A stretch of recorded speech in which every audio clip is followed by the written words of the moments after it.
Hello. John Featherstone gave you a shout out today on the Elation Happy Hour. Oh, screw him. Bloody British bastard. And I've also gotten a new piece of swag today. Well designed for money. I like it. Where'd that come from? Just an online Etsy store. I'm trying to support small business. So, Hey Steve, how are you? Uh-oh. Ben friggin' Saltzman. oh, Yes. Ben's Good in the house. afternoon. Gracing it. How you doing? Is that Glyn? Yes, it is. I told you I'd be here. Didn't I that just say Glyn? that? Glyn Oh, from well, the all right. illustrious, wonderful Amber Sphere in bloody UK. Now you're talking. I didn't know Glenn was calling in. I'll see you guys next week. No, You guys must have somehow coordinated this. Oh Yeah. my God. Oh, Yeah. yeah. And the funny thing is you're like, Glyn is your upstairs neighbor on my screen. perfect. Glenn is on top of you. You're on the bottom. Yeah. Upper West Yeah, Side, that's in- where I in- live. In Zoom as in life. In Zoom as in life. He's on top. Oh, bless you, Ben. How Yeah. have you been, Ben? You've been kind of MIA. It's good to see you. Yeah, it's been a while. Thought I needed to check back in, see how everybody was doing. Good. It's good to And see you. if anyone wants to comment on how slim and trim he's looking, that's because he's been doing a lot of running. Yeah. Yeah. We're doing this little running thing online together, so that's why. How do you Anyone- run online together? Well, it's not easy, but when you're really dedicated, you can pull it off. That's true. Oh, yeah. You So wanna try? the strange thing here, Glenn, is that you went out of your way to call me and tell me that you wouldn't be on. I know. Not that you've ever been on before, but Look, today, Marcel- for some reason, you went out of your way to tell me that you wouldn't be on our happy hour today. But the trouble is, Marcel, I told you I was having a glass of port, and what happens after one glass of port? You can't only have one glass of port. So here I am. But it's exactly the same height that it was last time I looked at it. So either you drank it down and filled it again. Yeah, that's another glass of port. Yeah. Good times. That's the way it Yes. works. Sorry. Yes. We are slow to get on today. What's going on, people? Everyone was Busy going to watch Wednesday. everyone was We were gonna- busy. I was actually doing quotes. I was busy. Sorry. I was gonna say. busy too. Hopefully Matt, everyone's I so agree busy with with you. work. What? Matt, I agree with you. 2 thumbs on the Featherstone presentation today. It was good. Great. It was awesome. Yep, I thought so. Yep. That was on Elation, right? Yeah. Yes. Marcel, I'll send you the link when it becomes digital. Well, send it to everybody. Why don't you? Yeah. You won't have it here right now. I'll send it put to it you in the to chat. distribute. Yeah, it was great. Cool. He didn't talk about concert stuff. He talked more about corporate events, the his garden stuff that he's doing. So like the Chicago, the Morton's Garden project and car show stuff, which is Interesting. And they had 2 other guys on who were, Iggy was talking, I think, predominantly on special events, if Yep. memory serves me, or corporate stuff.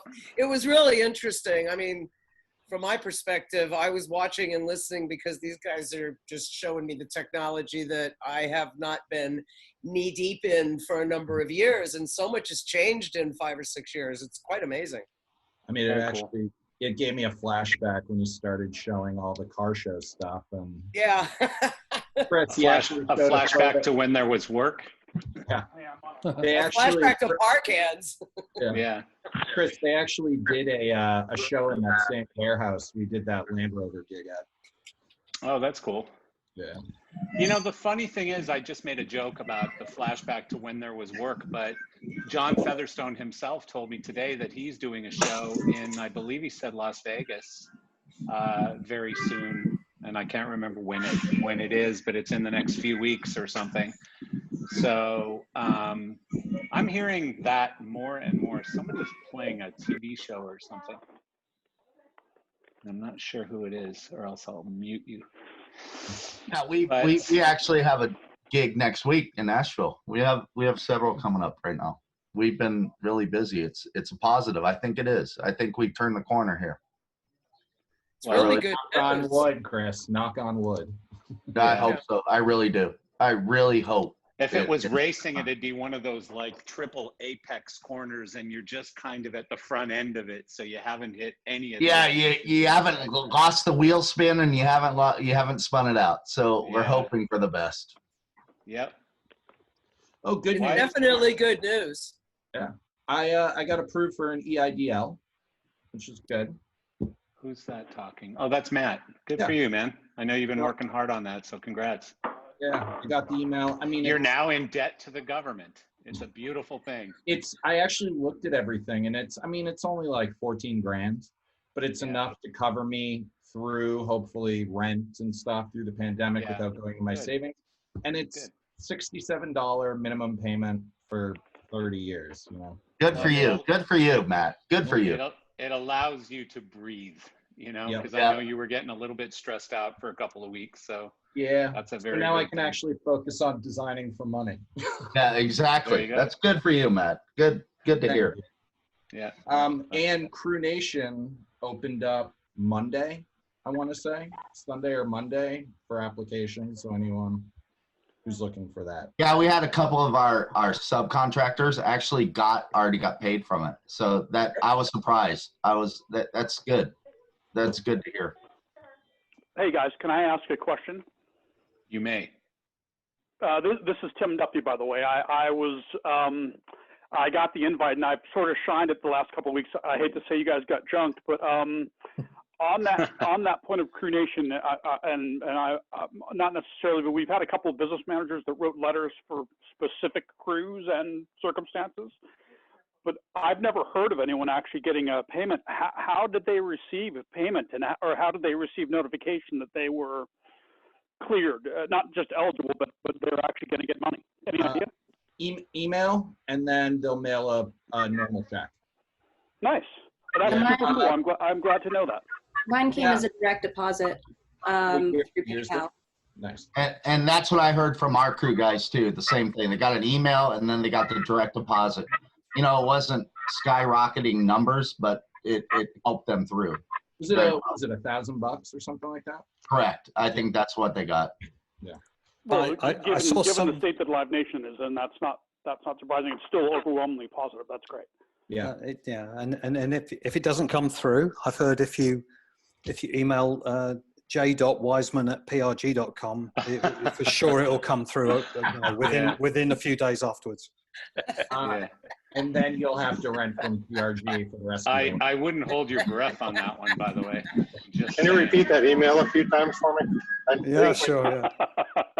And a phone number if you have one. I'd like to call them. Hey, is it true that Wiseman's place is the place where they shot The Godfather and all that stuff? The estate? No. No. Okay. I'm pretty confident no. that's not true. But would you like to shoot The Godfather? Yes. At that estate, John Weiss. Yes, that's it. I love that Yeah. Ray is working out. Yeah, well, and he's following some woman on the screen I keep- too. He I showed keep us following the screen chick. earlier. Yeah, She keeps like- running from me. I yeah. can't It's catch like her. it's like when the dog chases the bone or the rabbit or whatever it is, on the track, right? Ray, is that Trying to Peloton? No, this is a Nordic track. Owning a lighting company finally got to me, so they told me I had to work out every day. That's a good thing. Good way to be wasting your time. It goes good with my pizza that I have for lunch every day with extra cheese and pepperoni. It's probably not a good way to be spending your time. Me and Eric Loader are brothers. So I have a couple of things that have popped up today or in the past couple of days. Ray, I'm going to mute you because you have a squeaky frickin' something or other there. I think that's you. I'm already. Anyways. There you go. I'm off that. Perfect.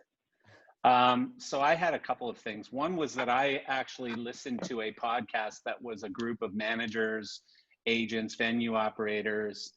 And so they were talking about, they had this concept, and I'd like to get some opinions on this one, that small shows are actually hurting us all.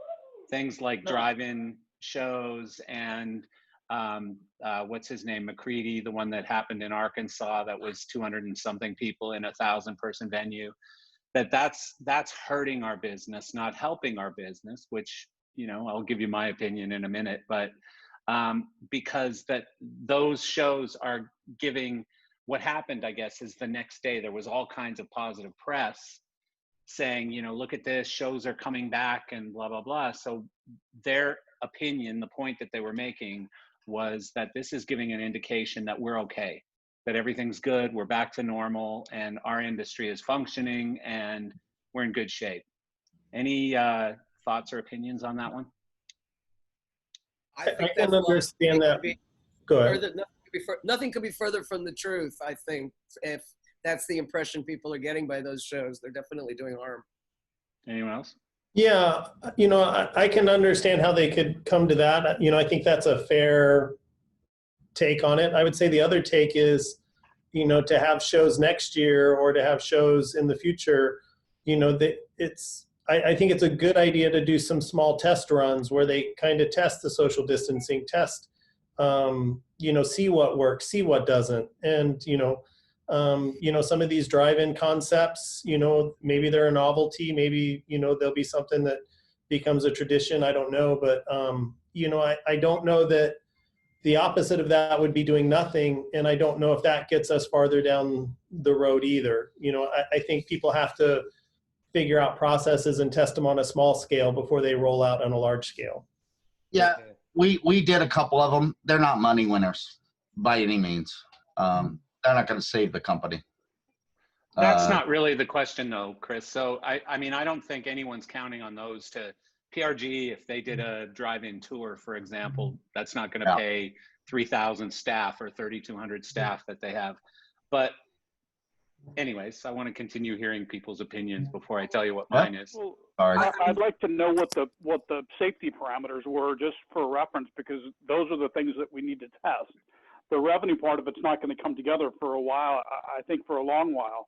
But if we can run smaller shows where people are required to wear masks, or there's hand sanitizers, or how we queue them up and those sort of things, then I would absolutely be in favor. Whatever the box office ends up being, I wouldn't say it's a bonus, because I can't imagine someone didn't lose money on it, unless the artist appeared for free. But how we execute and get people in, how the gear gets unloaded and set up and then loaded out at the end, those are all going to have to happen on a smaller scale, at least for a while. So, but for there to be any indication that our business is doing okay or doing better is crazy. I can't imagine that there's an impact on any sort of legislation or any sort of financial aid that may or may not be there. But we do need to start practicing and testing how we're going to make this thing work.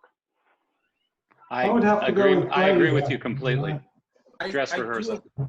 I do have a question though. Like, if anyone has seen like the press shots cutting to where Trump was going to be giving his speech after the SpaceX launch, did anyone see the spacing of the chairs? It was definitely not 6 feet, and it was definitely more than 200 people in there. So how is that any different from Matt, you've completely screwed up my process here. Answer the damn question, and then we'll go to yours.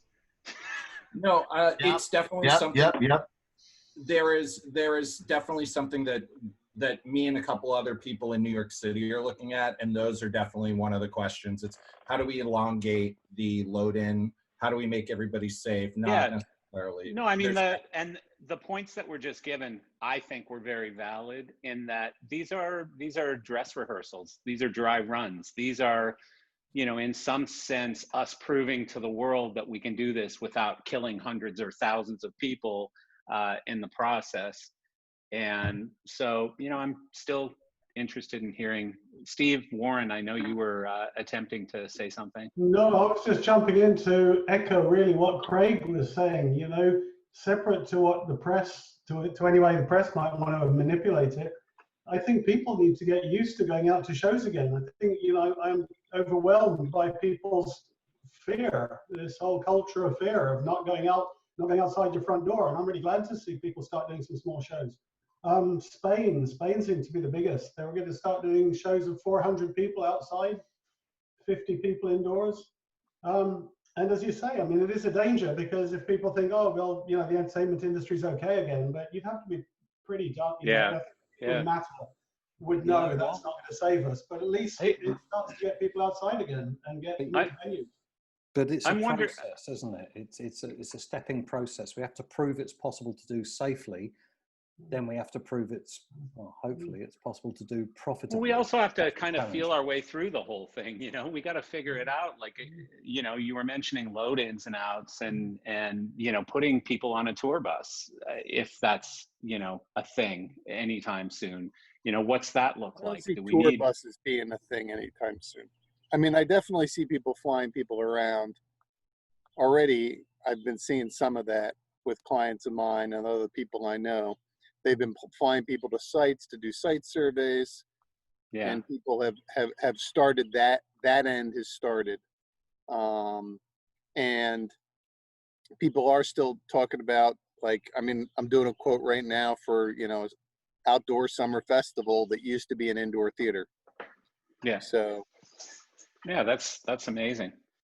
No, I you know, completely agree with you. I think that there's going to be icebreakers, and as the icebreakers go through, then everybody's going to open up. Because I mean, I think we talked about this a long time ago. There's no way to prove where you actually get it, and if everything's opened up everywhere, then, you know, what's the difference between a concert and a hair salon? Well, because a concert, you know, and this is devil's Deeper advocate. pockets.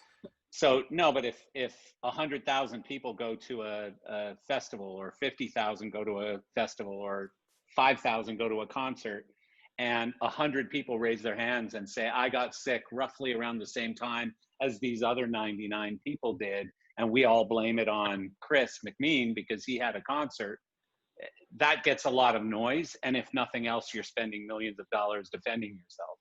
So, you know, that's, even if, And there you are know, some guys who got it at these festivals that were happening other places, or they assume that's I where agree they with you. got it. Yeah, no, I agree And, with you. I agree with you know, they're not really, they actually said, you know, we don't blame the festival. We, yeah. you know, we went out, Yeah, we interacted with people, we, Then sign know. this 29-page release and we're good.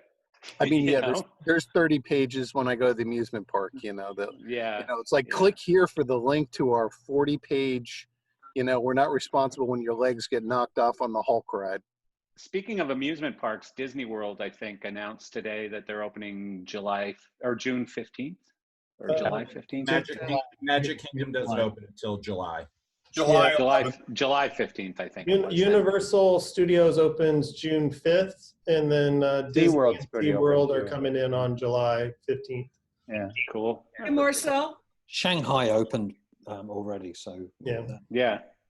Yeah, good. Marcel, to your question, how much do you think, say, the coming 2 to 3 weeks post Memorial Day weekend and all of these states opening up is going to affect how quickly we get back to live concerts as well? I mean, it's like the testing ground, or the restaurants, bars aren't even really open yet.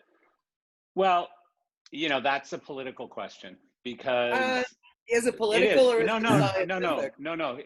Hear me out here for a second. So as soon as some of these, like, boat parades and these, you know, pools and beaches and all these things happened and pictures started flying out, like the Ozarks thing and all this stuff, you know, then they immediately attached that to, look, numbers are increasing.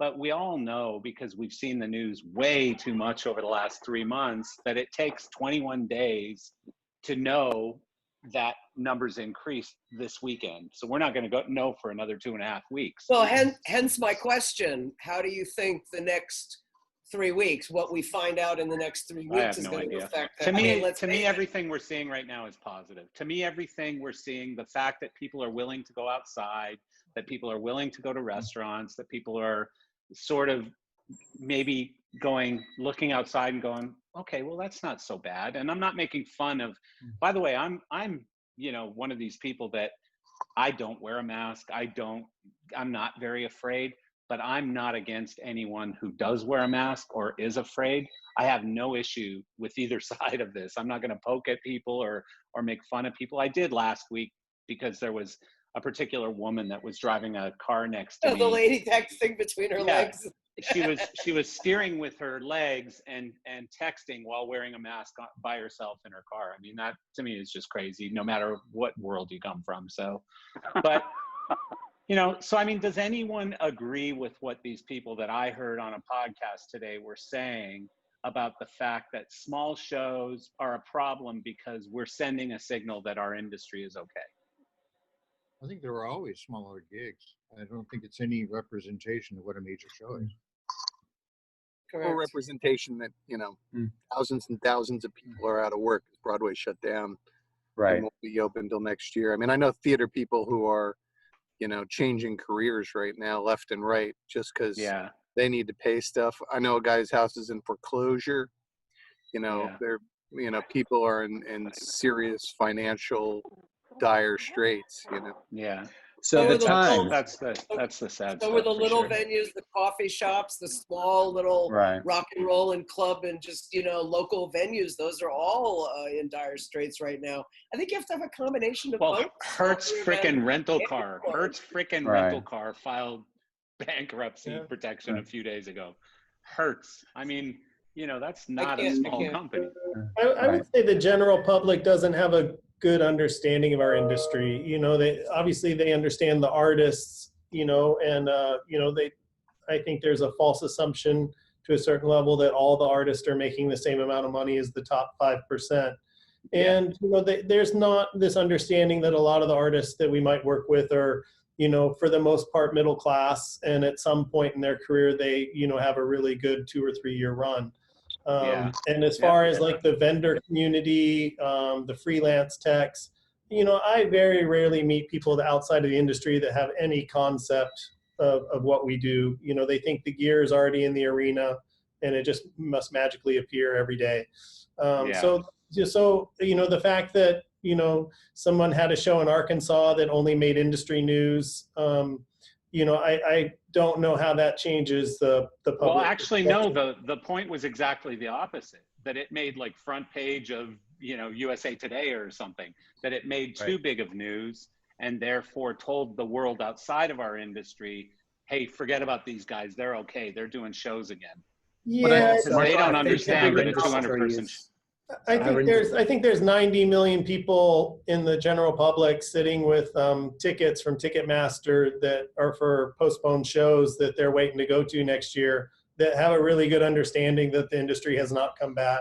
You know, but I think there's a bigger problem, which is that the vendor side and the financial side is starting to set some new precedents that people are concerned about, meaning that they're concerned about the way that the vendors are getting paid. They're concerned about door deals versus, you know, some sort of guarantee, because there's since we're restarting, there's a lot of excuses to cut new deals. And I'm not going to point fingers at the big ones, but some of the smaller deals that I've seen, you know, they've been like, hey, because we're starting here, you know, we need the rates reduced and we need this and we need that. And you know, it all is flowing downhill and we're sort of at the bottom of that hill. And so, you know, our concern is that if we come back, that's fine. But, you know, are we now working for $500 for the day?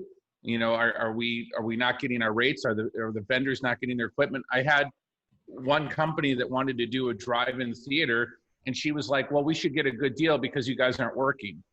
And I was like, I don't want to even be your vendor, because I don't want to be the middle agent that goes and calls everybody and says, hey, this client's going to offer you $5,000 for $30,000 worth of gear or $100,000 worth of gear.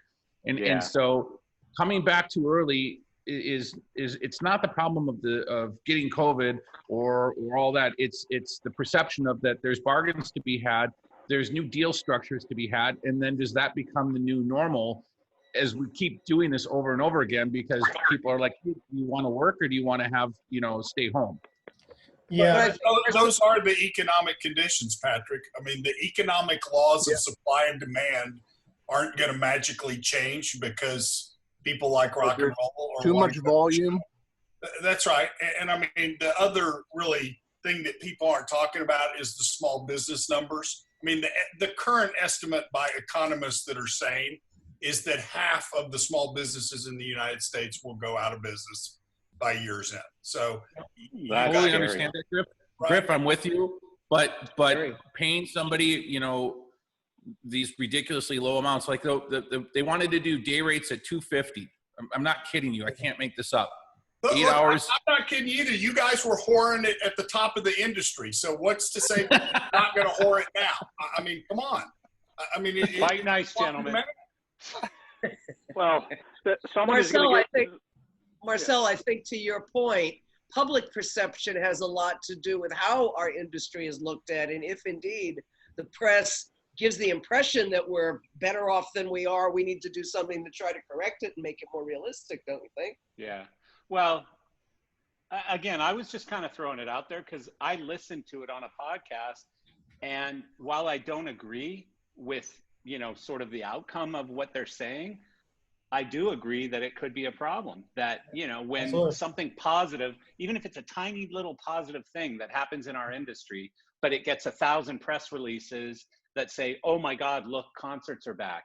For example, Well, I mean, if Disney Katy World Perry. opens, yeah, Katy Perry, you know, that was a very positive thing. So our industry must be doing really well, right? But Right. ask I've gotta PRG say- how they're doing. I've You got know, to they got- say, it's got to be a good thing if the whole industry, if the general public thinks the industry is doing well, because Ugh. no, I I don't have know. to. No, I really. No, I've because really, then there's no pressure on Congress. There's no pressure on Oh, anyone to help us. we you have know? to help ourselves. The whole. No, I world. agree with you. I agree with you. Marcel. Yeah, We're going to Glenn, stand I there with our completely- hands out and hope that something comes our way. That's We not just what have we're to- doing. That's not what we're doing. But the problem is that's what the airlines, that's what the hotels, that's what restaurants, that's what everybody who has lobbyists and who has a loud voice and has a screwed up business is standing there going, hey, gimme. So if they're giving out $1 trillion and we're getting zero from that, we're getting this is what we're getting. We're not getting it. And those at the end of the day, though, if you're standing there holding a bunch of concert tickets, Oh, God. there's nothing. Hello, Patrick. Friggin' Patrick. Aloha, I can't Mr. Mahan. And I love you, Patrick. Rhonda loves I the love background, you. I love Patrick. you in a very retro Loves way, it. Patrick. Loves it. But listen, if you're going, you know, particularly if you're going to a destination, so you want to come to Las Vegas, that's great. What the fuck are you gonna do when you get here? Because not Can't everybody take gambles. Patrick seriously. Go shoot I guns can't with take him Patrick. seriously. I'm sorry. Patrick, we're gonna when we get to Las Vegas, we're gonna hang out with you with those babes behind you. So this is going to be the only thing to do because you can't go to a concert. So everybody Yeah. holding Justin Bieber tickets. The one thing will tell that's you, really Glenn, I will proven- tell you, Patrick's background is usually like a sausage fest. So it's not usually quite like this. I'm just telling you. See, there is one more thing going back is the airlines, the hotels, the restaurants, as much as they're getting these bailouts, they're still open for business. We are not. So No, I agree with you. I mean, we should all be agree getting with you, man. something. We all agree with you. But, you know, again, it's almost a devil's advocate point that I'm making because I know the answer to it. But at the same time, I mean, if the whole world thinks we're okay, then they're going to look to the next biggest problem. But I can't look away from Patrick right now. It's killing me, dude. Sex sells, I'm telling you. It's just Yeah. all attention here. I can't be serious while I'm looking at that. Marcel, I think your question has to go out to the general public and ask if they understand the difference between the actual artist who is don't. seen as very successful and the whole industry infrastructure that supports them. And I would say I don't think there's any understanding of that. So No, we're definitely the industry that nobody knows about. You know, Yeah. Well, we're because that's our intel job. inside. We're Our job intel is to be inside. You behind know? the scenes. Yeah, exactly. So behind the scenes, you don't get seen. Yeah. And so you're not in the forefront. People don't really understand it past a couple of roadie stories and Yeah. goofing around things that you see on TV and movies. But the reality is, the one thing social media has proven to us is that people will read something and be inflamed about it for 30 seconds and then move on to the next shiny object that twirls in their face. Yeah. And the shiniest thing twirling in your face is $500 worth of paper. Doesn't mean shit because there's no show happening. So yeah, it'll stink for a minute, but this will iron itself out pretty quick in terms of public opinion. Yeah. Because they're going to try and go. We're going to open up Vegas next week. We're open for business. Everybody can come in. They can't go to anything. They can go to a few restaurants. They can gamble, but that's not what Vegas is these days. It's all about these big shows and all these other things of mass gathering. And I think it's going to be a big eye opener as we start doing this, I think you're going to see the bigger push to immediately have to find a solution to putting all of us back to work for the state of the world, because people are going to not be cool with this very quickly. Yeah. Stories like that, you're totally valid, Marcel. I totally understand where you're coming from with it, but I don't think it's necessarily as inflammatory as it may come across at the initial hit. No, and again, I'm not saying I agree or disagree or whatever. I'm just saying that it's something I heard on a podcast today, and I kind of perked up and went, oh, wow, that's an interesting sort of angle that I hadn't thought of. Because I was always thinking, even tiny little, I don't care if you pull up like a little, wagon behind your freaking pickup truck and, there's a banjo player on the back of it. To me, that's a show. You should put up a couple of stands and par cans and light that guy, right? But, we got to do something. We need to take baby steps. We got to get everybody, look at how positive people get when even Chris Asen, who isn't always the most positive person, comes on and says, hey, I'm working on a couple of quotes. I got these shows going on. Put your finger away. And I think we should promote the hell out of what we're doing, honestly. I think we should. I have a question for the group. I have a quick question for the group is what people's impression are, what are some of the metrics that we're going to see shows? And, obviously the airlines have to open up, potentially there's a vaccine. Right. But part of me feels that, once restaurants are at 80% capacity and potentially when bars open, if people are going to bars and you're going to a restaurant where you're sitting within, 7 or 8 feet of someone eating food, what's the real difference of going to an arena show and I know arena shows are not happening until next year, but what are people's thoughts on that? Does it have to be a vaccine, or do you see just this sort of, slow roll into, well, let's just do it anyway? I think it's probably a moot point, but you'll probably, to my point earlier, I think that there is going to be that bigger push to address that very issue realistically a lot sooner than we think. Agreed.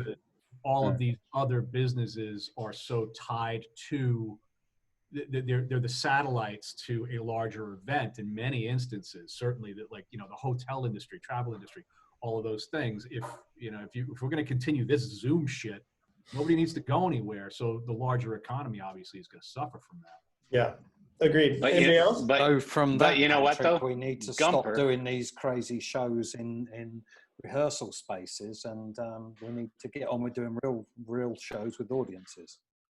Yeah, but the reason we're doing these stupid shows in rehearsal spaces is because we are withheld from being able to have a mass gathering. Yeah, it's baby steps. Really just a giant fucking Band-Aid that we're slapping on the industry, right, Glenn? No, I kind of get it, but is that the problem, or is that part of the promotion for our general industry? Our biggest risk is that we all go in the virtual world, full stop, end of story, and everybody learns how to do it now. So the New York Times did a survey of Broadway theater goers, New York theater goers, and about when they'd want to go back. And the biggest stumbling block for them was other audience members. They're worried that they'll be sitting next to somebody who shouldn't be in the theater in the first place, who's not wearing a mask, who's going to violate. I'll tell you a somebody secret. like I'll tell you a Marcel, secret, for instance. David. Yeah, exactly. Yeah, I'll tell you a secret, David. I was worried about that 2 years ago. So, I didn't like to sit next to anyone on Broadway 2 years ago, let alone today. So it has nothing to do with COVID for me. It's a really interesting. It's a really interesting thing socially because, we all sort of run around and we realize we don't actually like being close to people, yet we crave these mass gatherings because there is nothing like it. Right. And to Glenn's point, having these virtual shows in rehearsal spaces, it's a fucking Band-Aid just to have some sort of entertainment going on for this time being, that you're not allowed to do that. But the biggest stumbling block in doing the virtual event, and sadly, I have been deeply involved in this with several people at Live Nation, the biggest stumbling block is that you cannot replicate the feeling and camaraderie of a moment at a mass gathering virtually. But Patrick, if you get it right and you're able to do it, you just fuck the industry. How are you gonna I do agree it? with Pat. Nobody I can agree do with this Pat. stuff. It's tough. I'm going to go with Jake Berry on this one, where he just said there's no way that you'll ever replicate feeling of a concert or any kind of event in your home. It just won't happen. I agree with you. Yeah. I so hope so. My God, I mean, Glenn, I don't think you have anything to worry about there, man. When is it going to be a good time to let go of the past and embrace the fact that we have to move forward and possibly do things differently now for a while? We're probably but not going to differently get back doesn't what mean we there's used to do. differently doesn't mean no crowds. Yeah. So differently means, you know, maybe that there are crowds, but you can also stream it to your house or to whatever, your phone or something. Look, football does it, doesn't it? You know, I mean, if you can't actually go and watch the match and stand in the stadium, you can watch it on the TV. Yeah, I mean, every sport virtually right now is doing the same thing. You can, and they're making fan experiences, by the way, whether it's our football, your football, Formula One. If you get their app, like Formula One, for example, you can get all kinds of different camera angles, and you can go inside your favorite driver's car. NASCAR does the same thing. You can listen to their in-car radio where they're talking to their team or their engineer or whatever. I mean, there's a lot of really cool experiences that you can get from not being at the stadium. Yeah, but NFL has done a good job of it as well. I guess I'm just afraid of breaking what we've got, but that shouldn't be any reason for not moving forward. The cool thing is right now that I see isn't that it's an either or. What I see is, you know, similar to what Emily just said, you know, let's move forward. And I think that it's a hybrid. So I think we're going to still see stadium shows. I think we're still going to see arena shows, but we're going to see this whole new thing breaking in. And I talked about it before. There was, I think it was an article or something that I read where they talked about Disney getting out of shopping malls and buying movie theaters and creating this Disney experience through movie theaters, because movie theaters are going to go away because now people have gotten addicted to streaming. So the movie theater experience is going to have to become a much larger experience now, right? So by the way, everyone, notice that Matt Gaminsky just posted something in the chat here, the pros and cons of Live Nation going bust. And I don't know if we have any Live Nation people on this call today. Sometimes we do, but it's an interesting article. I kind of read it for a minute, I think while Glenn was talking, because I was bored. But it's really, it's actually really interesting. You're such a wanker. Thank you. Thank you. I've been called so much worse by so much better, I gotta say. You're a bloody wanker. Yeah, I'm a bloody wanker. Do you septics even understand the word wanker? I'm not sure. We do. Yes, we do. Is that the best you've got? I'm sorry. What do you want? By the way, before I forget, I heard the funniest quote, I think, about the pandemic that I've heard so far. I heard it today. The funniest quote about the pandemic. The funniest quote. Bring it on, yeah. It's P. Diddy, Puff Daddy, whatever the hell his name is, Sean Combs. He said, "We've turned an Easter egg hunt into a butt fuckathon." It's so only in America. A butt fuckathon. It's an American classic. It is a very, very good quote. I love that one. So, Well, not to be outdone by this Live Gumper, we Nation have article. hockey coming. Not to be outdone by this Live Nation article where they talk about hiding 3 hits of LSD in your rectum. Well, I want to hear that one too, but first I want to talk to Gumper about hockey for a second, Patrick. Hey, it's back. I can't wait, but you know, I don't think they're going to let anyone into the games. Who cares? Somebody's got a Hey, dog fellas, breathing. I don't mean to be rude again. This is Duffy. My daughter's just getting out of her classes online, and I'm the duty manager today, so I got to bail. But thank you much for the invite, and I look forward to talking to you guys same time next week, if not before. Thank you so much. We appreciate you Thanks, coming. guys. Bye-bye. That was the heavy breather. I think he might have been, to be honest. It was. Glenn, who invited that guy? Creepy.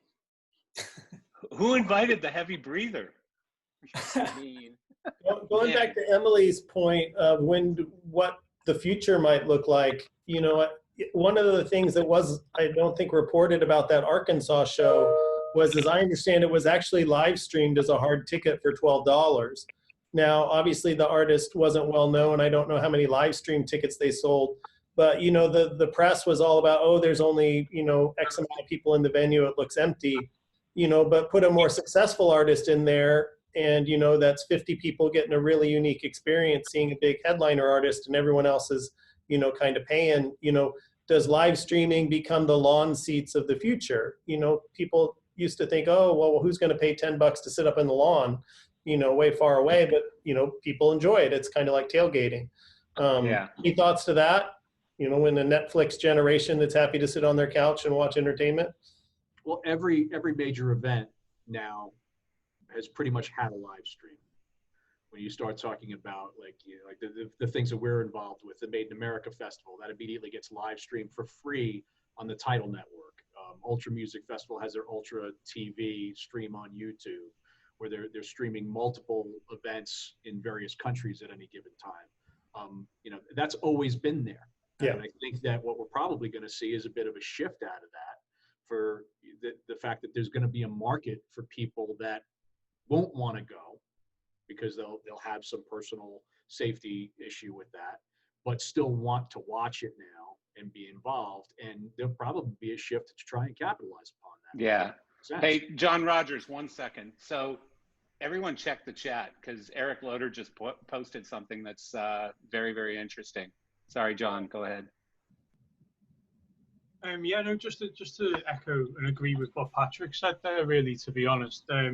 Like, I think there's a sort of fear if the industry shifts when we're not, like, ready for it, or we're not sort of cultivating that shift ourselves, that we're like, that it's like, oh, you know, oh, home taping is killing music, or like kids streaming this is going to kill gigs. And people want to go and feel the bass in their chest, but not everybody can make the show, and people want to tune in and check it out as well. You know, I would have loved to have been able to have seen a video of concerts that I'm too young to have even attended, you know, like, you know, imagine like Bowie playing at some shithole in Berlin in the 70s. Imagine you could watch that. Imagine the culture was there for recording it.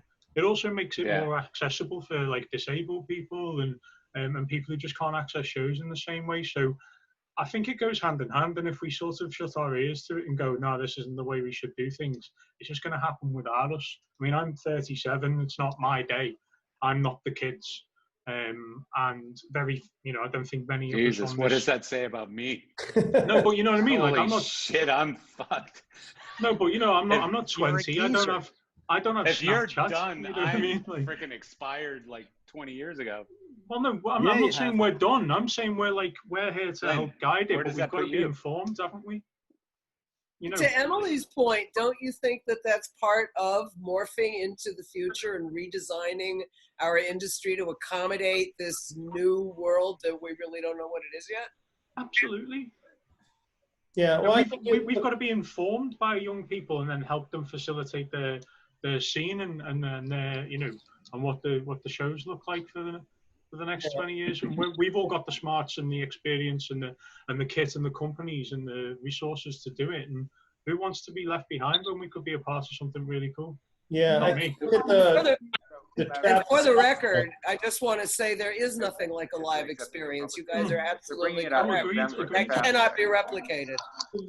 I would say the closest you know, that just happened was the Travis Scott on Fortnite. You know, if you're 12 years old playing Fortnite and you saw Travis Scott, that could be considered your first concert, because you are in an immersive. You could have a VR headset. You're in an immersive situation. And, you know, that, you know, is a very realistic, you know, to someone that can be a very realistic situation. And 26 million people, and it sounds like a whole bunch of those people bought merch. That's why I posted that, Craig. I mean, you're right on, Craig. I mean, if you look at the Twitch market and, you know, all of these kids that are online gamers, they prefer to go to a VR concert than to go to a regular concert, honestly, because they can talk to their friends that are around the country. They can socially, they've been doing this on Minecraft and Fortnite. They've been doing this since they were 8 years old. So my daughter, I talked to my daughter about this. And I said, listen, what do you think? You know, and she's scared. She's scared because of everything she's hearing and the media. And she's like, I don't want to go to a concert, but I'll, you know, can you get me a VR headset? Because I want to go to this event that's happening on this. Yeah. This I posted in the thread. And I know, Marcel, your kid does the same thing with the online No, game. it's funny because that's the market. That's the market friend, you have to watch out for. Yeah. A friend of mine came to me, and I don't think he's on the call right now, but he came to me with a platform that he's working on finding money for. And, you know, he's putting together a whole deal right now, but it's basically something along the lines of what we're talking about. And so when I was on a Zoom call with him one day, I said, do you mind if I bring my son, who is standing right over there? Do you mind if I bring him in? And so I said, Jeremy, would you go to a concert if it were like this and this and this, and then you got this, and you could bring one of these home and blah, blah, blah. And he goes, oh man, that sounds sick. You know, I'd love to do that. And he was right into it. And so the thing is, their expectations are very different than ours. And, you know, for us, a concert is standing with a bunch of people that we don't know and watching a band that's over there on a stage. For them, it's a different experience. And I'm not saying virtual, I'm saying people still love to get together. But, you know, I agree with what Emily said earlier. And Emily, you're getting a lot of props today, so you must have said something really good.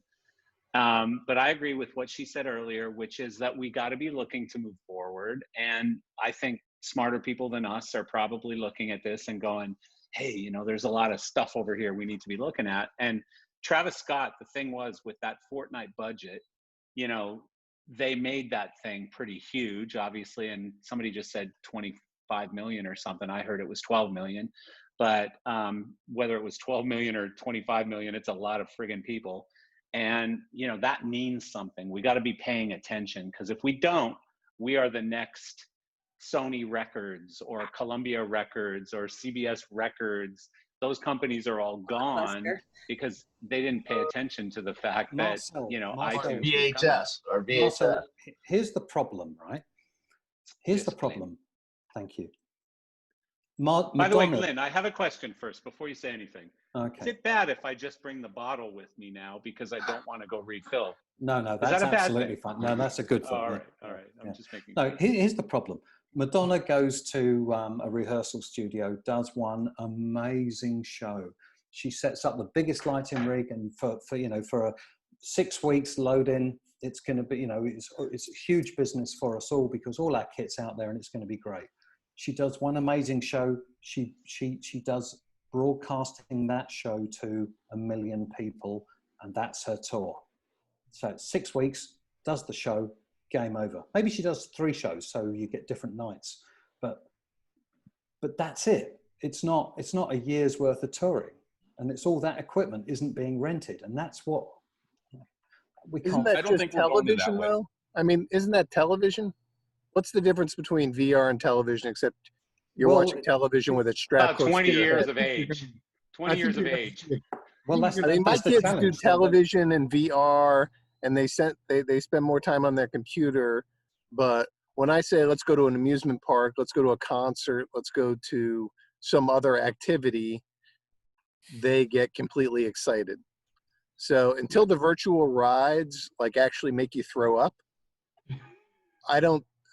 you're not replacing an experience. You're still going to have live concerts. There's no way we're going to not have live concerts. I think we're ringing an alarm that doesn't need to be rung. I think that when the virus is either worn itself out or there's a vaccine, that this discussion will look back at it and kind of laugh, because there's still going to be a virtual element because somebody wants to do it. But it's Patrick, not. that's a good point. That's a very good point. But you don't think that there's going to be a new wrinkle on live concerts, or some new not at things all. being tried? I think there'll be new things being tried.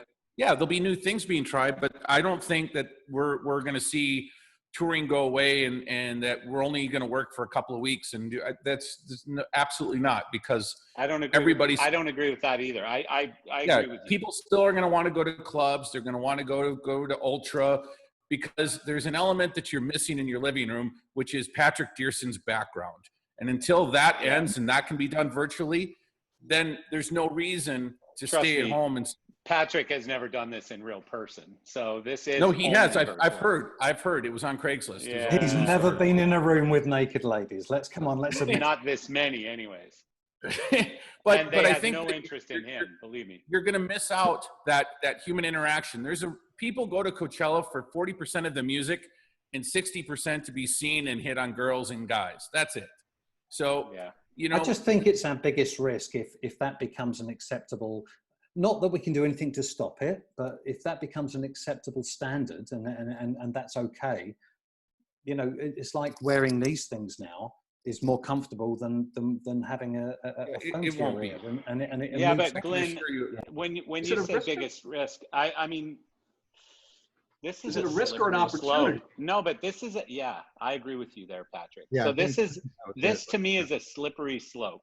So what happened when Napster started is that you had what's his face, the drummer from Metallica, Lars went nuts and started suing people and suing grandma who downloaded Spotify music off Napster. And no, it was Napster.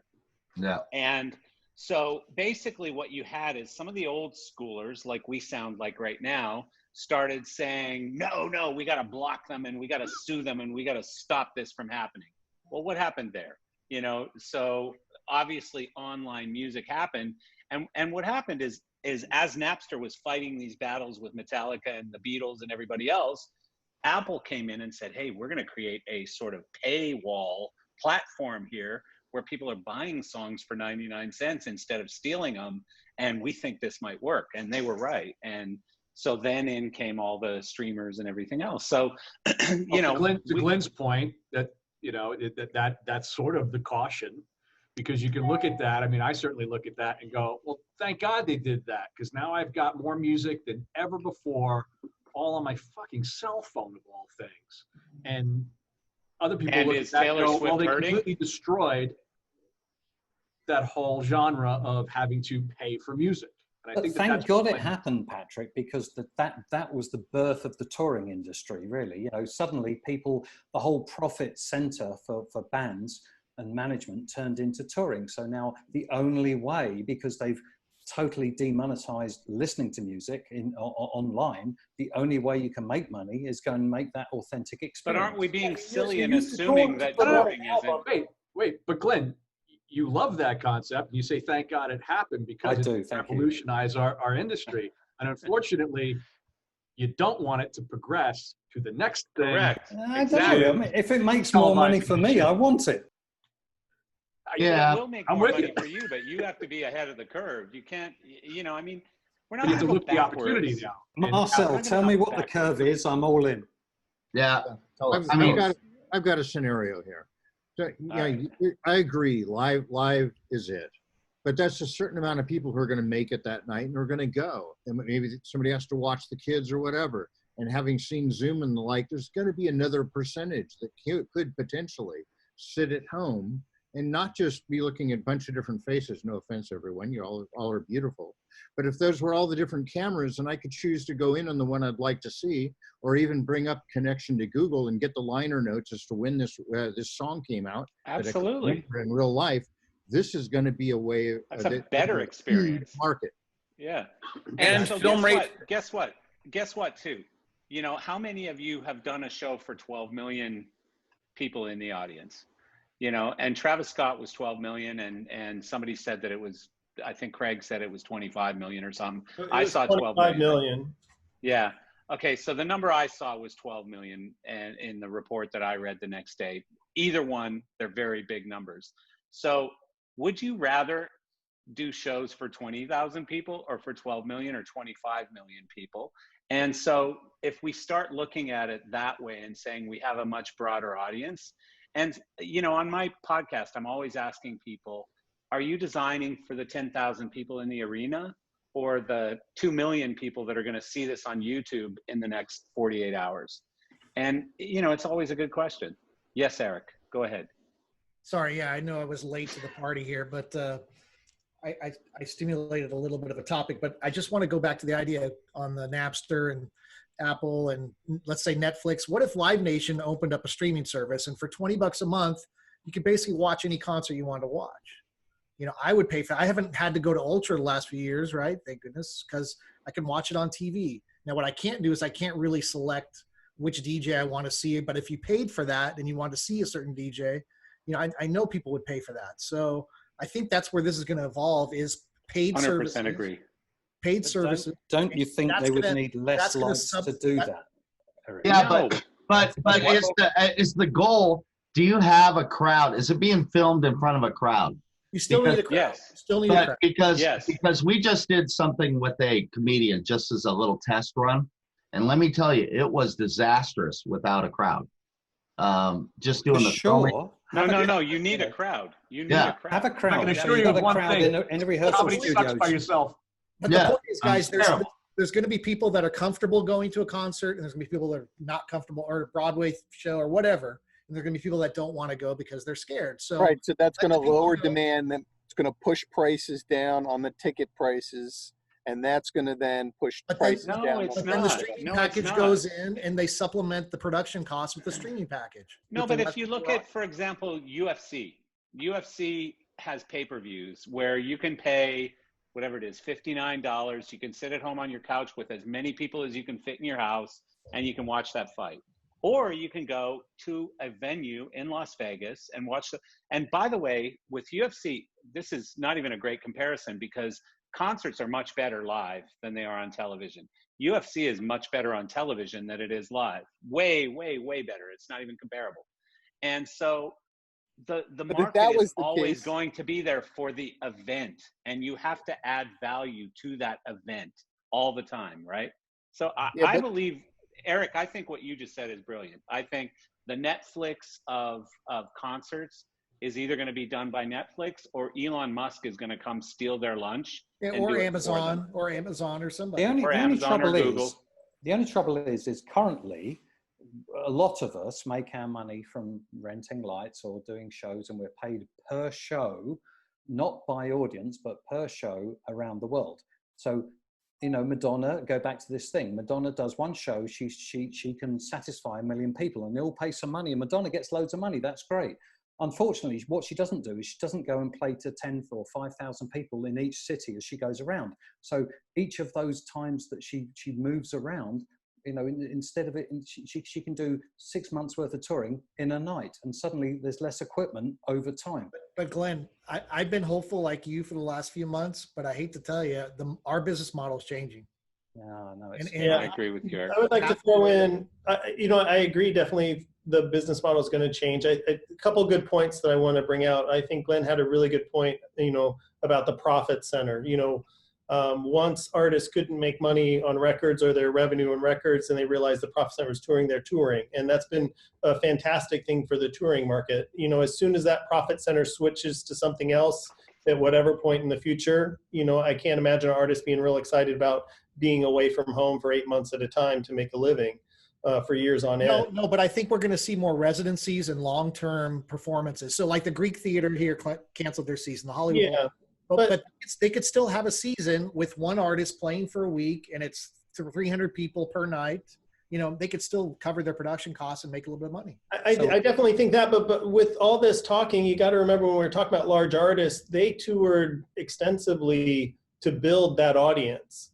You know, you just don't pull in a $100,000 person live stream crowd on your first show. You have to, in general, people have to have a relationship with the artist that they want to give money to, they want to support. But they do that online these days. They to a certain extent, to a certain little extent. shows, it just doesn't happen. Yeah. I mean, I always want to go to shows. I mean, how can Eric compare Eric? I mean, I think you're right. It is going to change. But when you make a statement like, I don't need to go to Ultra because I can watch it on TV. I mean, I go to a lot of festivals. That's me. To Ultra. That's me, right? Yeah, I know. And I also worry about my kids because they go to far less concerts than I do. But I think, you know, the industry will probably have to go through a period of sort of marketing itself, because it is genuinely different. You know, when people say that live experience can't be replaced, I really believe it can't. I go to a lot of concerts and festivals. I'm amazed how much shit people will put up with, especially in this country, the rain and the tents to see. But you do Shut realize, up, Steve. though, It's great Steve, here. You do realize, Steve, though, that it's a very different thing. Like we're in our 50s, you know, we're a very different crowd from people in their teens and their 20s who have completely different thoughts the young and people are desires still and needs. excited to go out and do things. They're excited about the video too, but I mean, they're less excited about going out and doing things. They really are. I mean, they're sort of gamers. They're just as happy Marcel, to do things. Steve's in his 60s. He can still do it. That's not true. That's not true because we do stuff like Cisco and DevNet where everybody's under 24 years old, and there's 20,000 of them there, and they all want to shake hands. They want to meet that developer. They want to do that. Chris, none of us have done a show for 12 million people. Dude, have you? I've been on to billions. New Year's Eve has billions watching it every year. It's streamed on multiple different things. Gumper and I hold the record on this one. I believe it was 3.2 billion viewership for World Cup cricket in Jamaica. And it was a disaster of a show. I remember that gig. I remember No that. one can ever say that we have screwed up a bigger show than us. And what was the lighting budget over time? You know, how many moving lights did you rent over the year for that? We rented a lot, but unfortunately, the drug dealer on the island was also the main generator dealer, and he held the government hostage on that. Oh my God. Yeah, man. Touring is part of rock. Like a half hour before the show. Touring is part of rock and roll. It's going to stay in rock and roll. People like to tour. Artists like to tour in rock and roll. They don't like to stay home or in their studios. It's No, they like to make money. They don't like to tour. They tell you that they want to make the money. If you do a survey with the artists, the bands, and everything, they like to travel. They love it. Don't get me. I don't think they hate traveling that much. No, I would like to hear what anybody Nils hates has to traveling, say. but anybody working in the What does touring Nils industry have will to say? tell you that. Well, I was just going to make the point that they still fill Madison Square Garden, you know, to the rafters watching video games, right? They have the big whatever that is every year. I mean, it's amazing. People going to Madison Square Garden just watching people playing video games. So, you know, I think even the younger people, they want to get out, they want to go to events, they want to see things firsthand, you know, and surely things are going to shift, but I don't think we're going to see mass transformation in terms of how the world functions once we return to some sort of normal behavior. But surely it's all drones, isn't it? It's all about the drones. This is an example, Nils, of younger generation versus now. So the other day I went into my son's room to wake him up to do his online schoolwork, and I saw his phone was on, the screen was on, and there was like 3 people on the screen. And so I said, what are you doing? Like, you do FaceTime while you're sleeping? And he's like, yeah, you don't? And I'm thinking, where did I like miss what's going on in this world right now? But kids go to sleep with other kids on FaceTime and in a group chat. And they just kind of all drop off whenever they get time, right? Yeah, my kids do it too. They fall asleep. But I used to fall asleep on the phone with people. But point is, we cannot assume that we know what these kids want to see. And so I'm thinking, if 12 million people are watching Travis Scott, you know, dressed up as an avatar. Yeah, but at what point do they get bored? We got to pay attention to that. Right, but Marcel, at what point do they get bored? I mean, that was awesome. It was really interesting. But are they going to want to watch that 10 or 20 times over again? You know, and I think we're going to die before they get lights bored. came along. What's that? Park cans were cool until moving lights came along. Shows are great until automation came along. Changes happen. This isn't our choice, but we need to embrace it and move forward with it. I mean, you can make live events great again, or you can make live events better. I agree. And I think I'm all for that. But we can't just ignore it. I think we can definitely make live events better, okay? But I also think that I think AR and VR, which is I think what you really, really need if you want to bring all this stuff into the home, it's like nuclear fusion, okay? It's been just around the corner for like the last 30 years. So you must have it pocketed right now, then, because you're into that stuff. So Nils, shut the fuck up. If you've got that voodoo in your closet, just keep it quiet. Yeah, okay. He definitely does. He definitely does. He's got like the whole it's attached VR. to propellers. Unity Yeah, and the whole Unreal VR2 awesome and the whole VR3.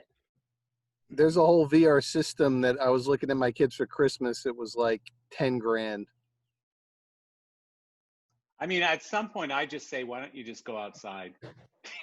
Go for a freaking walk, kid. Yeah.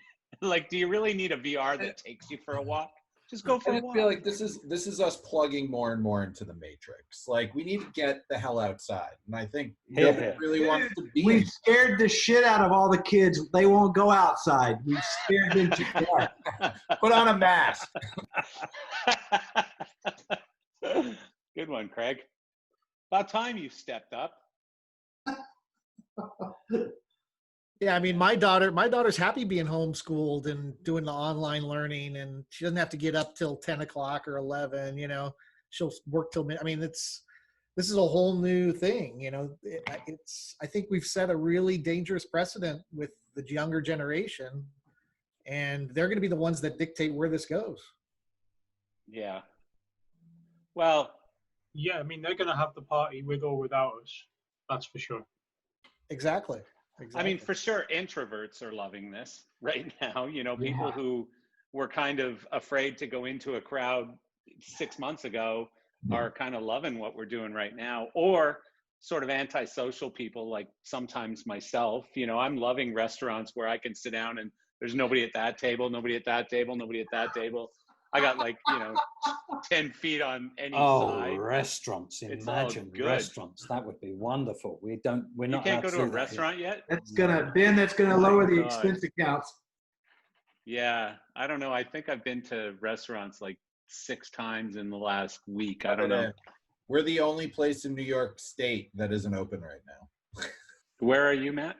New York City. It's the only place in New York State that isn't open. Everyone else is having. Well, you guys have had a few issues. You've had a couple of issues, so yeah. Marcel, anybody tried to sell UVC yet on this, or did I miss that part? Ben came in because his guys haven't managed to close any deals. So Ben came in as the closer, I think, because his guys keep, they. And by the way, where's Brad and where's Aaron? Have you laid them off? Are they on furlough? Oh, they're busy selling UVC. I'd like to point out that this is They're the busy second making time- money. This is the By second the way, time Ben- that Paul Marcel's been given the finger by someone. Aaron today sent out a UVC broadcast email in CC instead of BCC. Could you please let him know that that's a fucking rookie move? But however, certainly will. I have contact. No, it's copies of okay. his It's entire okay. contact. I was going to say, list, did you get any and I'm information from emailing it? them all as we speak. Yeah, right. Yeah. Is there any interest? Because we can always ship it from the UK. Just saying. Well, I guess my question to you guys is it Because UL that's always listed been yet? cheaper, Glenn. Chinese product via Shut the up, UK shut up, to shut- the shut- US Marcel, is much cheaper than just getting it direct.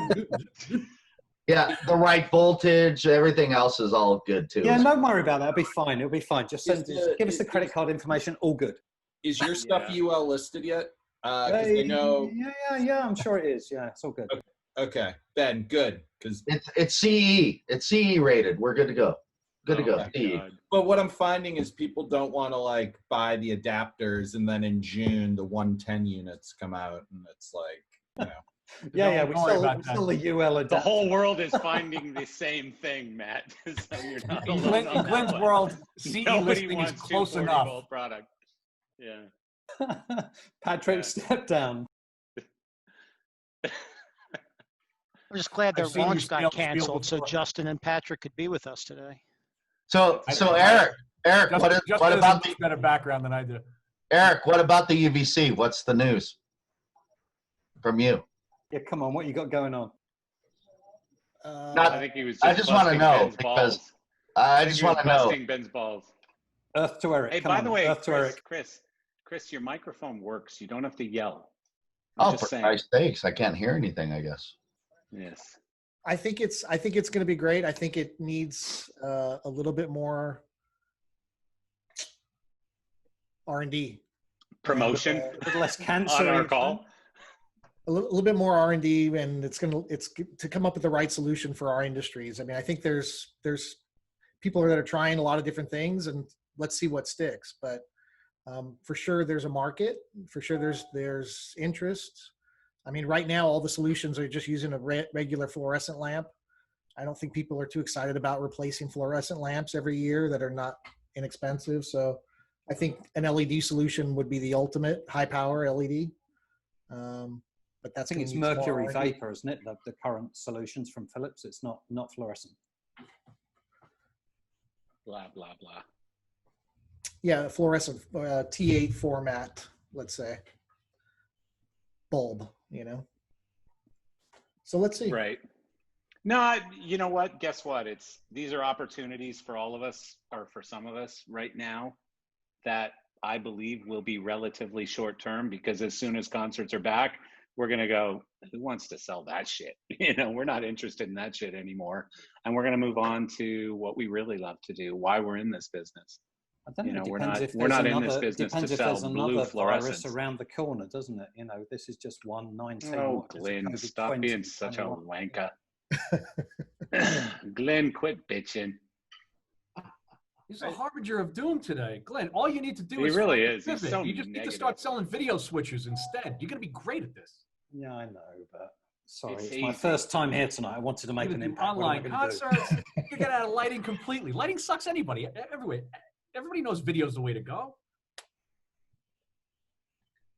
Where's Craig Mitchell? Craig, tell him. Those LED screens are selling like hotcakes. Craig Mitchell secretly snuck out. Yeah, he's gone. Over here, it's all about repairing bicycles. Actually, about our wonderful Prime Minister. That's a big tells us we've all business got to get right on now. bicycles. I think so. Well, I think we just shut our shop and start fixing bikes. That is a big business right now. So I have a friend in my racing community who owns a small bicycle shop, and how he can afford to put his kid through racing, I have no idea, but he owns a small bicycle shop, and he was complaining the other day on Facebook how he was saying, folks, I'm sorry, but for the next week, I can't take any more requests because we're too damn busy and we can't handle any more bikes, and that's it. So I called him up and I said, look, you know, you're screwing up badly, because you need to take advantage of this opportunity and take every single bike that people want to send to you. And he said, but I can't, I'm just out of room. And I said, but guess what? All your neighbors' buildings are closed, right? And he goes, yeah, they're all out of business. They're closed. They're not doing anything.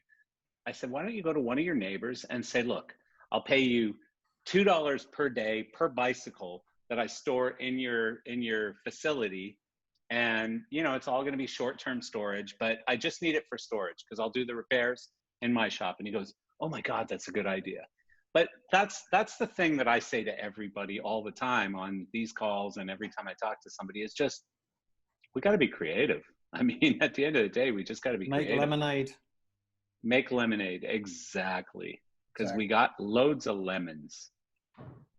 So Nils, I spoke about you today on a call. I was on a podcast today with Rocco Vitali from Pyrotechnico, and I talked about how drones are taking over the world and drone shows. It didn't go over well, I will say. And why He didn't is that? like that comment. Well, because he's in the pyro business. He doesn't want drones to take over the world. Yeah, but I mean, I think that's short-sighted. It's equally short-sighted by people who think that drones are going to take over the world.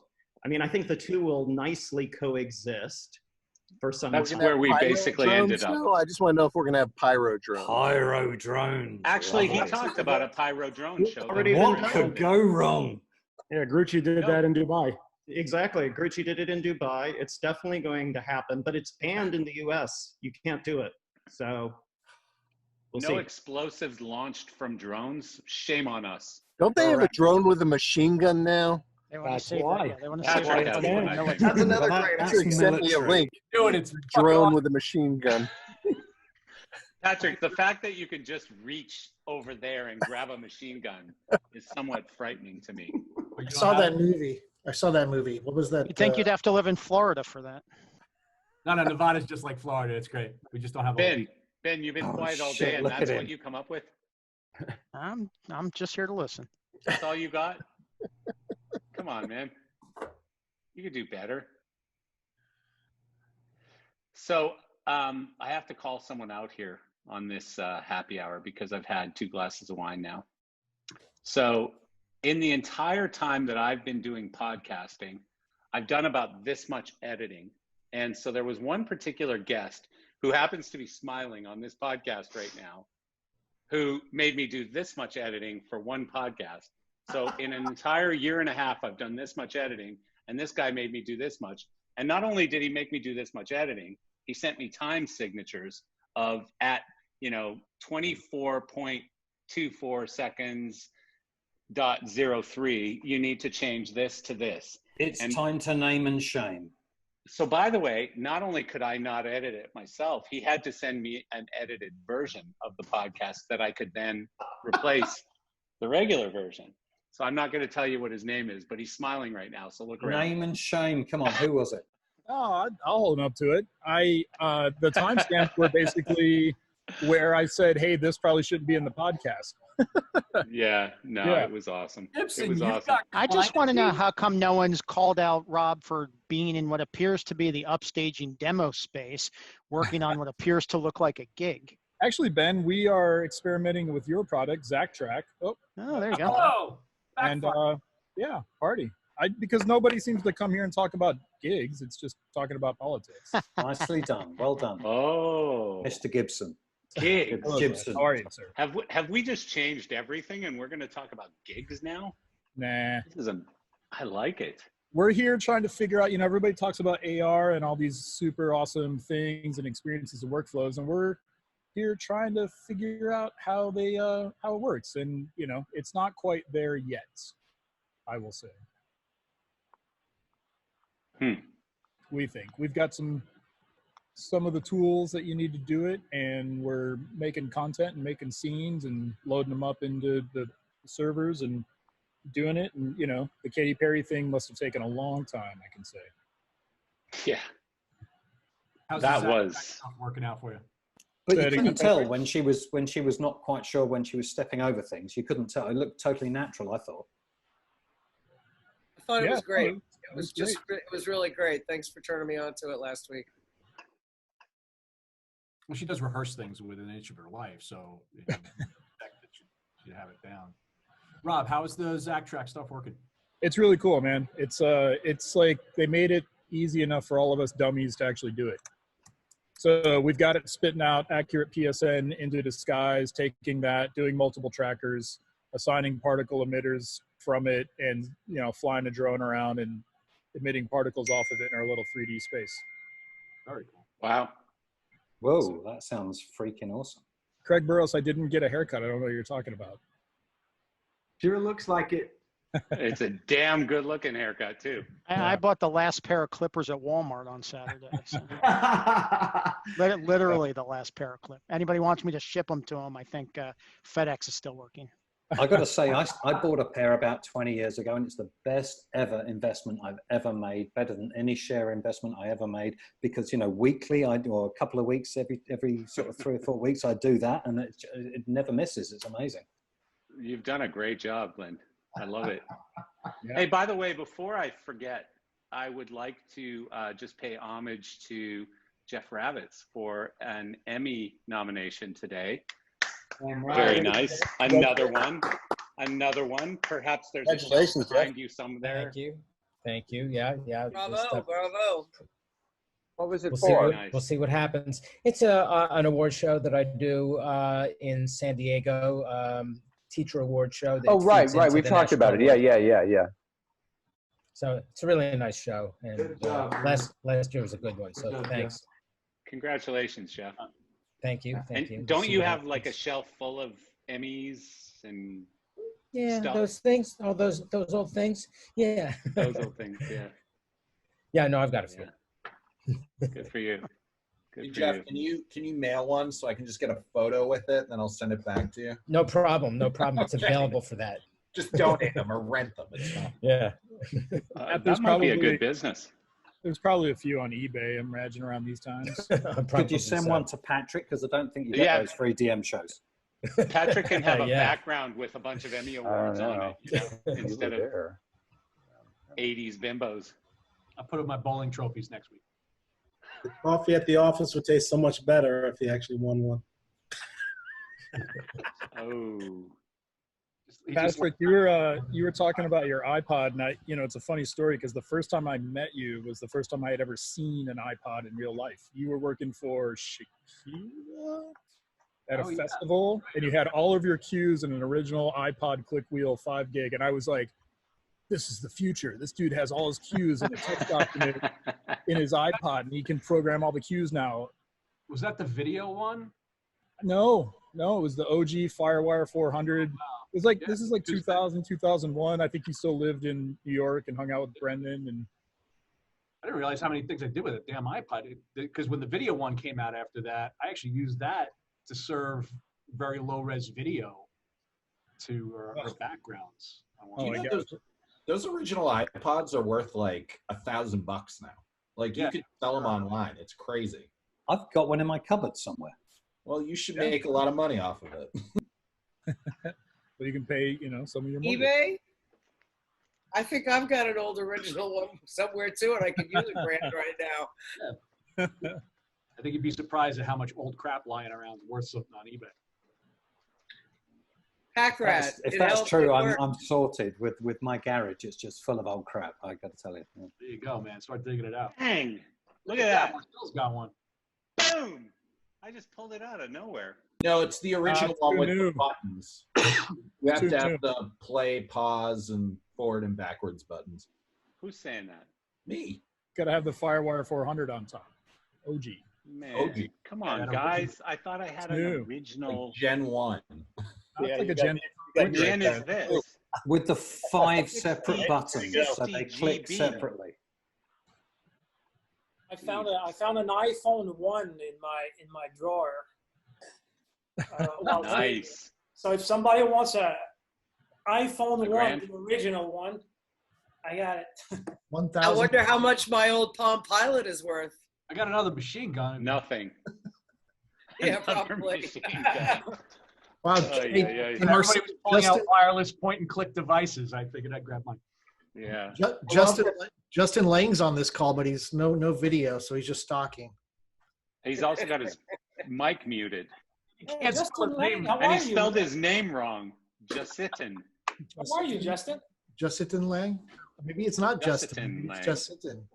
Could be a Chinese it's just copy. sitting We're there. gonna have to kick It's a Chinese copy. Oh my God. Glenn, it's obviously past your bedtime. You're Should I getting go now? silly. You're getting silly. Sorry, it's the port. How are things in the UK? Anything opened up yet? I'd love to tell you that it was great, but unfortunately not. No, it's pretty similar to the US. at the moment. Oh, come on, Glenn. There was like news like 2 hours ago. They're opening the pubs up again in 1st of July, apparently. So everything's okay. 4th of July, pubs are opening. Can you imagine pubs with social distancing? Can you imagine trying to cheers someone 2 meters away? I mean, 2 hours old. You guys don't even like having bar stools. It's going to be American Independence Day. That's going It to seems like an odd day to pick to open, but I guess you need to Does it shrink not your start. coincide with the Premier League starting?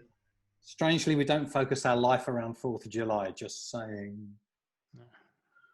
Would that not Whatever. coincide with the restarting of the Premier League and the footy and stuff, perhaps? I think it No, might do. Bundesliga is working. Without... Your it's- football it's- thing, your it's football with weird. no people is It's pathetic. weird. It's like methadone. It's not the real deal. I want the real deal. So It's like bad, though. methadone. You know, It's so bad. Stop in that, It's John. eerie. Not that soccer's ever been It's fun. it's a really excellent example of why concerts aren't going anywhere. Yeah, That's what I'm it's saying. yeah, kind of a point. we need crowds. Yeah, even It's if we gonna stream, be it's gonna be it needs interesting to with be hockey too. If together, hockey's like- gonna have the same feeling. Did The anyone sound see is, that? the sound is fascinating though, what Yeah. you can hear. And I You think can with hockey, hear it's the going to be players, even, weird. the hockey should be even more interesting. I All agree of a with sudden, you. you're able to hear I things you agree. couldn't hear before. I think hockey and basketball will be okay. I think UFC is pretty cool because you can actually hear the coaches telling the fighters what to do, and you can hear the fighters talking to each other and stuff. I think it actually kind of works. But did anyone see that NBA thing with the virtual stuff around the court? Yeah, it was weird. I think it's kind of cool, actually. That's Yeah, fire it's a play, good right? idea. Yeah, boxing starts next week as well. Does it? Yeah. I think that was all Fireplay that was coming up with those kind of. Is that what it was? Yeah. I thought that was kind of cool. To me, it was interesting. Well, you can sell advertising through it, and you can do a lot of stuff with it. It's clever. It's clever, no doubt. If you follow Nick on LinkedIn, he's been posting a lot about that. So, and on their website, it's actually really interesting. So check it out. Cool. Definitely going to check it out. Does anyone have anything incredibly important to say before we leave? Just that, like, if your eyesight's troubling you, don't forget to put your child in the back of your car and drive for 30 minutes just to check that your eyes are okay. That's apparently what passes for a reasonable excuse these days for stuff. So just don't forget, vulnerable child in the back of the car on your wife's birthday, drive 30 minutes just to check your eyes. We all know that, right? We all know that. So everybody knows that. Cheers. Patrick, apparently there's a bit of concern with the fact that you've got a machine gun within reach. What is the issue? The hand grenades are a little farther. There's no issue. It was just like very normal that he just like whipped out a machine gun. Do you not know Dearson? Yeah, we do. I live a different life. Yeah. I live a different life. I think it's worth saying that Vegas is going to be making the big push to go into phase 2 starting on, I think it's Friday, right, Andrew? Friday. 29th. Yeah. We go into phase 2. The casinos, the Gaming Commission's allowed the casinos to open up on the 4th, I think it is. Yep. So we're going to start to see a lot of the slow transition into opening things up next week. Which will be, Gyms are book a room at the Wynn for Wild Wild West prices, right? Yeah. Yeah, and we get our our Las Vegas office gets to open on Monday as well. So we're gonna start seeing things move. I think the light is becoming brighter at the end of the tunnel here. We'll certainly encourage. Well, I think for me, Vegas opening is obviously massive. I mean, Vegas opening, Disney opening, New York opening, which Matt just posted something about. These are. It didn't send the video. We are arts and entertainment in New York is phase 4. It's right there with education. Like it's kind of. Well, I don't know. If you listen to the president, education is opening today. Yeah. Yeah, Matt, you don't actually work in New York that often. I mean, it won't. You'll just be able to travel and get gigs. Yeah. Actually, God bless Vegas for opening, and hopefully in 2 or 3, 4 weeks we'll find out whether that was a sensible decision. I really, really, really hope it was. Yeah, actually, we got Peter Morris on the phone or on the call. Hey, Peter, what's going on in South Tahoe? Are they going to open up this week too? The word is June 4th, but we'll see. I don't know that it's going to make much impact. So quiet up here. It's really quiet up here. Which is great. Is LA opening up also, or do you think a lot of people are going to migrate from LA to Vegas for things to do? LA is going to be a while. LA, they just got denied again, so it's going to be a while. The studios are very, very upset right now with the mayor and the governor. They're looking at other options right now. 8 weeks into Tyler Perry's about to open his studio and start shooting some of his series. Yeah, I've heard of a few productions that relentless. moved from LA to Vegas because LA is closed down for June, basically, at least. So everybody's moving their stuff to Vegas right now. And we're seeing the same thing. We're seeing Peter, exactly. Speaking of Tahoe, did you see David Coverdale is selling his house? I hope you're putting in a bid. Yeah, right. Yeah, I'm in line. Right. It looks very nice. It looks like you and your wife would have enough space. We got more than enough. Now, where is that, I wonder, on the lake? I don't know, but it's a damn nice house, though. It's $7.5 million. They just dropped the price. Oh, damn. And they dropped it from like $9 million to $7.5. Yeah. Oh, one more gig, Peter. One more gig. Right over. Yeah, right. One more. Barbara needs to do another comeback tour. Secret is let everybody in for free. Just charge them to leave.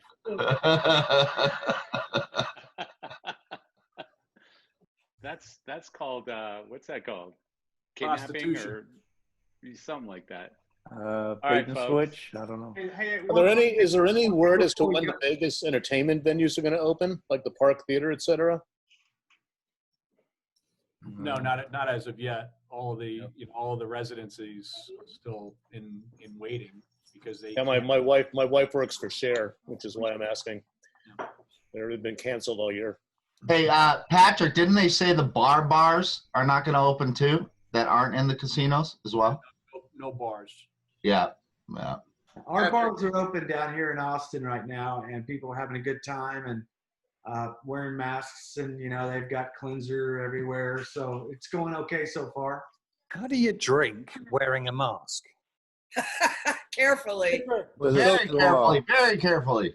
I'm guessing You're you'd figure American. it out, Glenn. Put a hole through the mask and stick the straw through it. Nice and easy. With a straw, yeah. Hey, Patrick, Shots and quick. That's what you do. Shots and quick. Patrick, are they following the Wynn plan at all that they posted? Like Wynn trying to do like the Cirque du Soleil and that whole thing? Or is that happening at all? Yeah, I mean it's in a phased station, but the Wynn is following through with Matt Maddox's original 24-page plan, and a lot of the other properties have used that as a guide in their own openings.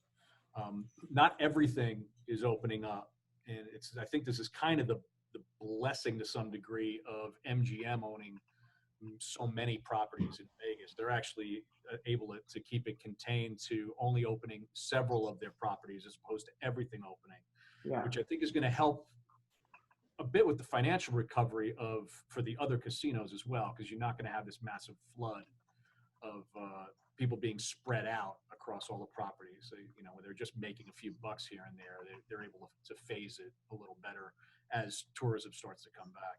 Blue Man went on sale for July 1st. They just, Brent sent me a text and said that their July 1st is their go date. That's their plan. They're selling tickets for it. For who? Blue Man.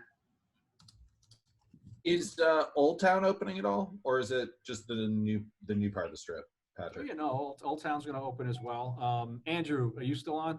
He ran off. Our friend Patrick Hughes is in charge of Fremont Street Experience. Andrew does a lot of work with them down there. Andrew's company has redone the entirety of the Fremont Street Experience video ceiling with all the serving and everything like that. So I know that they were looking to start opening, not opening things, but turning things back on down there in advance of the full opening to start generating a little more interest and whatnot. But yeah, the plan is that all of that will open up. I think you're pretty much going to see every independent casino that's capable of opening up is going to go for it. MGM's really the only property that's doing a limited opening, and that's only because they're in control of so many properties. So things like Treasure Island and Cosmopolitan, Aria, Vdara, those properties will open up right away because they're singulars. Yeah, and we're seeing emails constantly through Vegas of we're opening. This is how we're going to do it. And actually, some of them are giving us free flights into Vegas for it.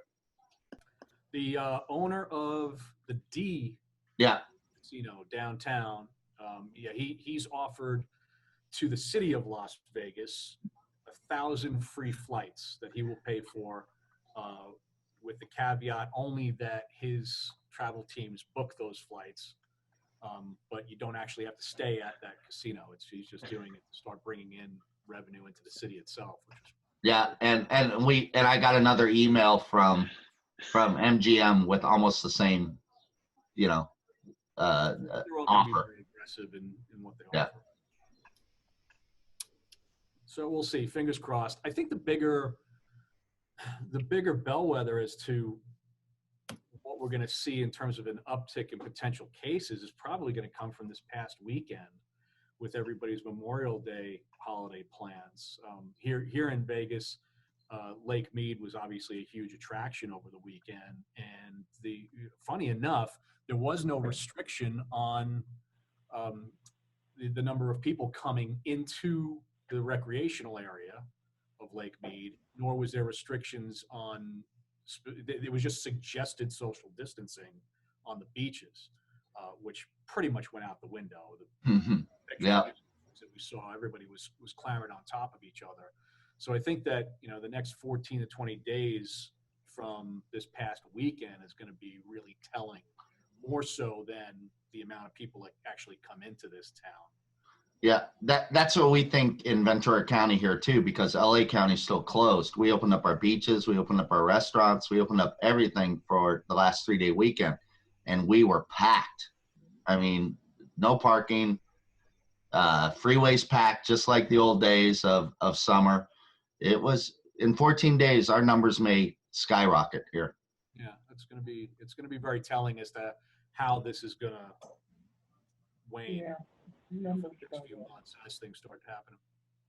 And of course, a second wave. We may see that a lot earlier than anticipated, fortunately. You guys are pretty cruel to Glenn, boy. You really ganked up on him in his chat. I feel for you. He started it. Damn you. Glenn, your mic ain't working.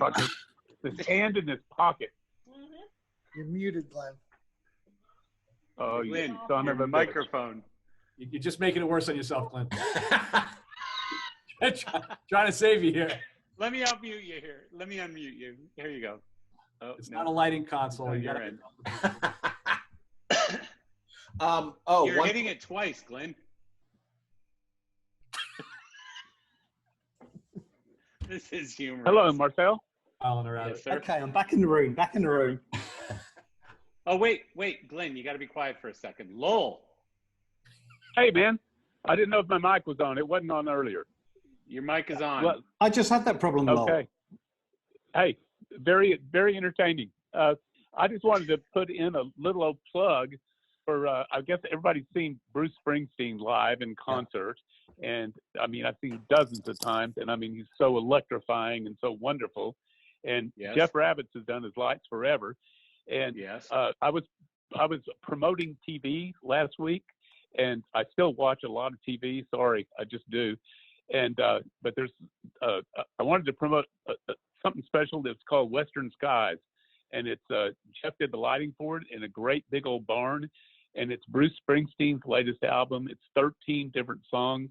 He does a little vignette in between each one of them, and it's really powerful, super duper stuff. It's kind of in a Neil Young vein, a little different, not super rock and roll. But anyway, that's just my promotion for TV. Thanks. That's awesome. And sadly, Jeff left about 10 minutes ago. There's also another Bruce. Craig, why are you laughing, man? Friday. Because Lowell texted me. He called and goes, put the plug in for the show with Jeff online, and I couldn't quite get it in. So then now we're here. Don't miss an opportunity to get a plug in. Lowell, I'm just saying. Lowell, so what that tells you, Lowell, is Craig is still a fuck up. Still a fuck up, but he does my work for me. He makes all my sales. It's just to the wrong company. He was having a technical issue. Lowell called. He said my mic's not working. Same customers. Same Doesn't work customers. for him. Just He's the still wrong screwing up. company, Lowell. Yeah, I don't know why my mic just decided to work. I mean, I've been calling it, but listened to the whole thing, but then my mic just decided to work. Okay, fun. This Friday, Bruce Springsteen, Dropkick Murphys, live from an empty Fenway Park. Wow. Really? It's streaming online. I will send you a link, and there are photos of the way that Fenway Park looks. They're gonna put each player on a base, right? Is what I heard. Yeah. It's this Friday, I think at 6:30 p.m. Eastern. So this thing about Desert Skies, he's got all of a sudden this orchestra just opens up. You don't even know they're there, and it's just beautiful. And Patty is right there by his side, and it is it's really beautiful. That's cool. Say hi, Sue. Hi, Sue. Hey, Sue. Sue, look, there's my thing right there that she sent me. You can hardly see it right now because there's no sun. But is that Marsha? It's right there. Yeah, That's sure Marsha. is. How's it going, Sue? Hi, Marsha. Hello. Hey, we're having our 48th anniversary today, and Holy watching moly. TV. Happy anniversary. Happy anniversary. Here's Wow. to you. Boy. We did go out to eat, which is a wonderful thing since we haven't been able to go out to eat for a long time. Did you go to Shady Grove? No, Shady Grove's closed forever. We went to Chewy's though, just opened. Cool. Chili's. That You're ended styling, up being a yard shirt of mine, that Chewy's shirt I got 1,000,000 years ago with you guys. Oh, Chewy's. Yeah. Chewy's, not I thought you Chili's. said Chili's. Chewy's. No. Chewy's, the cool place. Chewy's. That was a fun place.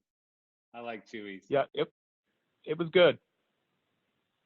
That's amazing. Well, thank you for joining us, Lowell. You betcha. It's fun. Lynn, you're leaving?